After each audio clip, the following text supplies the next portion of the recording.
si hay dudas, pues les voy a preguntar bien Mónica particular que me puedan responder bajo alguna situación que no haya entendido, que no haya quedado bien. ¿De acuerdo? Muy bien, adelante, Francis. Hola, buenos días. Bueno, nosotros somos el equipo 5, André, Dani, Fer y Valeria. Vamos a exponer sobre el reto de supercapacitores. Bueno, lo que nos tocó hacer en este reto fueron analizar los ciclos de carga y descarga de los supercapacitores, pero con un circuito equivalente, y analizar empleando MATLAB, LTSpice y las gráficas de corriente, de intensidad y cómo se comportan a través del tiempo. Bueno, pues a modo de introducción vamos a explicar un poquito qué son los circuitos RC. Estos están compuestos por una resistencia y un condensador, como su nombre RC. La corriente eléctrica varía con respecto al tiempo. El condensador, cuando se le conecta a la fuente, es cuando empieza a correr, se empieza a cargar. Y cuando corre la corriente es necesaria una resistencia para que pueda circular correctamente. Al estar completamente cargado, la corriente vuelve a ser cero. Los supercapacitores son capacitores electroquímicos muy parecidos a los capacitores normales, pero sí tienen algunas diferencias que los hacen llamarse super, que almacenan mayor cantidad de energía, cuentan con baja resistencia interna, cargan más rápido y se descargan también gracias a la absorción y liberación de iones. Tienen un largo ciclo de vida y debido a la forma en la que se producen, su uso y su manejo después de que ya no son necesarios, los vuelven una forma de alternativa de energía verde. Lo podemos ver en algunos coches híbridos, en paneles solares y en motores de tanques de guerra y submarinos. Pues ahora los capacitores, que es un componente eléctrico que se usa para almacenarle las cargas que haya en un circuito, y pues su estructura son dos placas del mismo tamaño, pero de una positiva y una negativa, que ayuda a que haya algo en medio de las placas que ayuda a mantener la energía almacenada, y las resistencias, que son elementos que se ponen en un circuito que reducen el flujo de la corriente eléctrica en un circuito.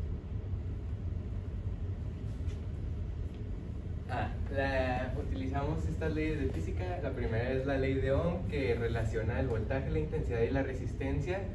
La intensidad es directamente proporcional al voltaje. Esto quiere decir que mientras más voltaje haya en un circuito, más intensidad va a haber. E inversamente proporcional con la resistencia significa que mientras más resistencia haya, menos intensidad va a haber, porque dividimos el voltaje. También utilizamos las leyes de Kirchhoff. Tenemos la ley de corriente, que nos dice que la suma de las intensidades que entran en un nodo debe de ser la misma que las intensidades que salen. También tenemos la ley del voltaje, que nos dice que la suma de los voltajes alrededor de una malla debe de ser igual a cero.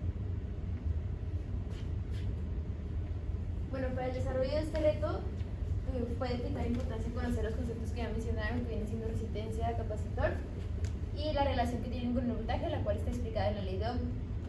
Y pues nosotros involucramos circuitos eléctricos para poder solucionarlo. También tuvimos que saber sobre programación para poder pues practicarlo de manera digital y no arriesgarnos a quemar los capacitores o que pasara algo con el circuito físico, y así poder analizar las gráficas que nos estaba dando. Primeramente, el construir un circuito sencillo RC nos facilitó comprender cómo se podía ir acomodando, cómo se conectaba la resistencia de los capacitores y cómo hacer llegar voltaje a las placas.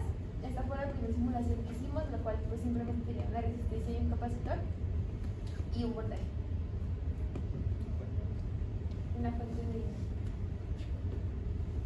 Y después pudimos involucrarlo con la relación de las ecuaciones. Partimos de una ecuación y pudimos calcular diferenciales para poder. Este caso es una descarga, pero también lo podemos hacer en casos de carga.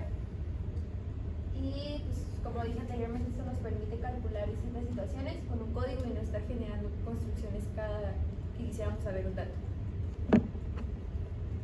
Para poder calcular la intensidad respecto al tiempo necesitamos basarnos en esta ecuación que nos dice que intensidad por resistencia más carga sobre capacitor menos voltaje es igual a 0. Y con esto partimos que intensidad es la diferencial de carga sobre el diferencial de tiempo y podemos llegar a esta ecuación que es la que podemos estar utilizando, que es voltaje sobre resistencia por exponencial de menos T sobre RC. Y también la ecuación de carga se pudo obtener, que nos dice que la carga por voltaje inicial es 1 menos el exponencial de menos tiempo sobre RC.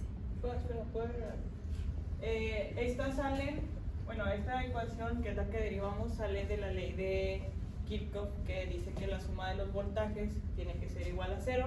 Entonces sabemos que I por R es voltaje, el voltaje de un capacitor es Q entre C y pues el voltaje de la fuente de voltaje que tenemos. Después de esto podemos pasar a explicar el circuito de nuestro reto. ¿Sí?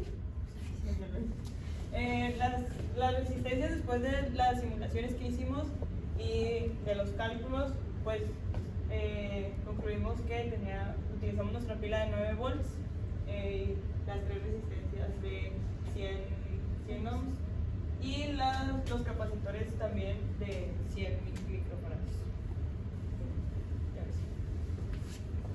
Pues esta es una foto de nuestro circuito construido. Aquí se puede observar mejor.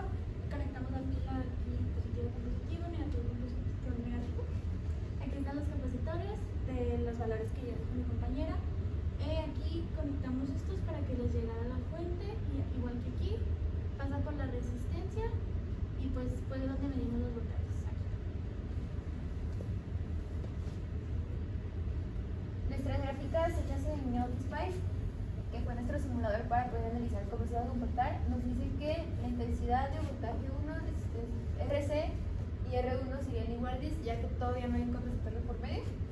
Y sería una forma donde sube y luego vuelve a bajar hasta llegar a un punto constante donde se vuelve a 0, que es cuando el capacitor ya se encuentra cargado. Y también podemos ver la intensidad de R1, la cual comienza siendo negativa y luego vuelve a subir hasta que se vuelve 0 por la ley que nos dice que va a ser 0 la suma. Y la intensidad de R2 se aplica el mismo caso, pero es mucho menor a la otra. Y las intensidades en el capacitor van a ser hasta que llega a su tope y luego baja debido a que va a estar cargado en ambos capacitores. El voltaje, primeramente, pues esta es la batería, la cual va a ser de 9 volts constante. De las primeras resistencias va a ser también de 9 porque todavía no hay algo que las involucre. Y después en las segundas va a ser cuando empieza a llegar el capacitor, por lo cual tarda más en alcanzar ese voltaje, al igual que en el capacitor. Hay dos cajas ahí, ¿verdad? Dos curvas. Hay 3. Es que los colores Sí, están hay. muy. Ajá. Ok. Tenemos. Pero como curvas, Sí, Sí. son 3. Sí. esa es una, la otra. Es que hay una como azul, roja y luego. Azul clarito. Ajá, azul clarito plano. Claro. Que son los A ver, componentes que pones tu midieron. mano así, Sí.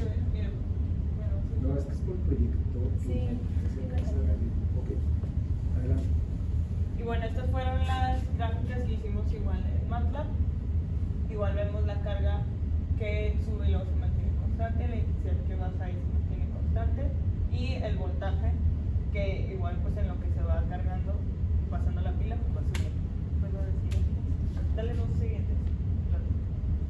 Y este fue el código que utilizamos para el MATLAB. Primero tuvimos que declarar variables e hicimos los cálculos con la resistencia equivalente y la capacidad equivalente, y luego lo utilizamos con las ecuaciones de carga del capacitor, que como dijimos son las que vienen de las diferenciales de la ley de Kirchhoff, y pues las gráficas nada más para que el formato para imprimir las gráficas de acuerdo a estas ecuaciones.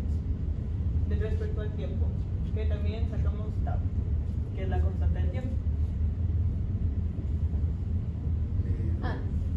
Bueno, la explicación de los estados, vamos a presentar los voltajes en nuestras resistencias y capacitores. Nuestras resistencias tuvieron un voltaje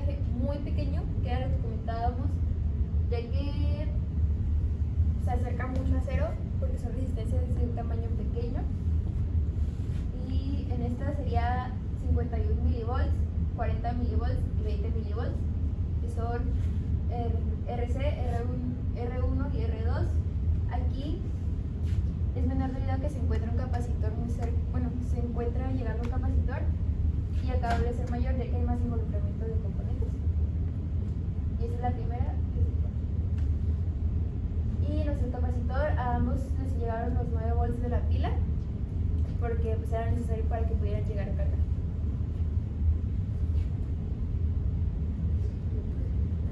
Por lo que acabamos. Sí, esto es resumen.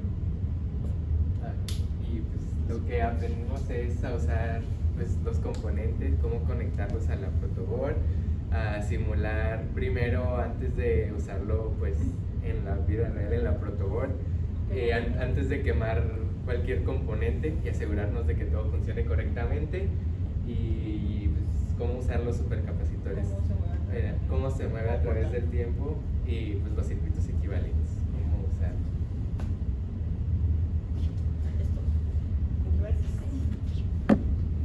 Perfecto, estamos en tiempo. ¿Ya te paramos, Sí, yo creo.